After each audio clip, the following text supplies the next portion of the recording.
Diba kahapon gumawa ako ng steam chicken. Ngayon pinaulit sa akin kasi masarap daw. So ayan, gumawa ulit ako ng steam chicken.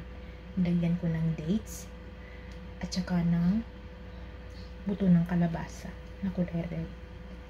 At syempre, dahil kumain na ako ng steam kahapon, kagabi, nagtira ako para sa akin. Ipiprito ko siya para ulam ko ito. Fry naman siya. So ayan, nagustuhan nila. Gumawa rin kayo, masarap siya. Gusto ko talaga nila mga steam.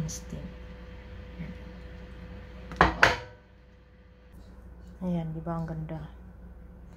Pagka naluto yan, yung sabaw niyan, papasok dyan sa loob ng bowl na yan. Tapos di pag naluto na siya, pag inupin mo siya, lalabas yung mga katas ng sabaw niya.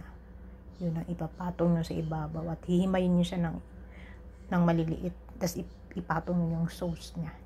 Yun lang, bye!